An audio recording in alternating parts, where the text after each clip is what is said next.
maanta oo ay taariikhdu tahay bishii Janaayo 3 2020 waxaan rabnaa inaan halkan maaragtay ka gudoono qabanana liiskii xildhibaanada ugu horeeyay ee maamul goboleedka Galmudug kaas oo liiskii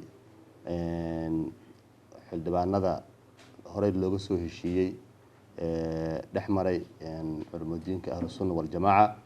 iyo dowladda federaalka Soomaaliya oo qoondadii loo qoondeeyay in ay ku yeeshaan baarlamaanka Galmudug ee cusub ee la dhisayo muddada 4 sano ah ee soo socota kaas oo 20 xildhibaan anagoo tixraacayna heshiisyadii hore loo galay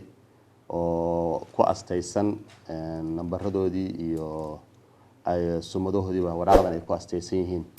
waxaan halkan ka sheegaynaa maanta haddaan guddigii maamul dhisidda iyo doorashooyinka Galmudug in aan liiskaas aqbalnay liiskaas oo soo maray dhammaan shuruudihii la iska rabay ka mid noqoshada maamul goboleedka Galmudug xildhibaanadiisa intaas markii laga tago waxaan rabaa inaan mahad ballaaran u jeediyo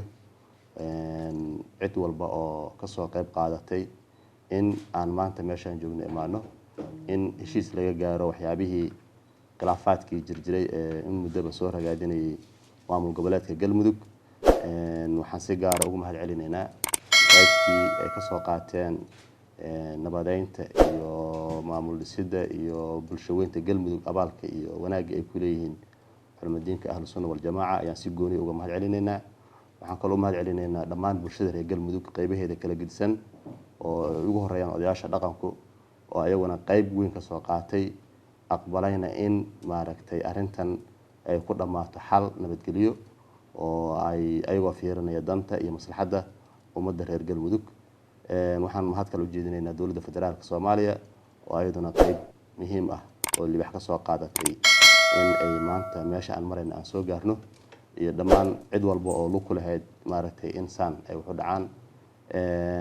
waxaan rajeynaynaa hadduu alla idmo in aan hadda wixii ka dambeeya maadaama in muddo ahba aan u soo xayirnayn isku soo dhaweynta iyo wada xaajoodka iyo in arintan xal nabadeed lagu dhameeyo waxaan hadda wixii ka dambeeya aan gudageli doonaa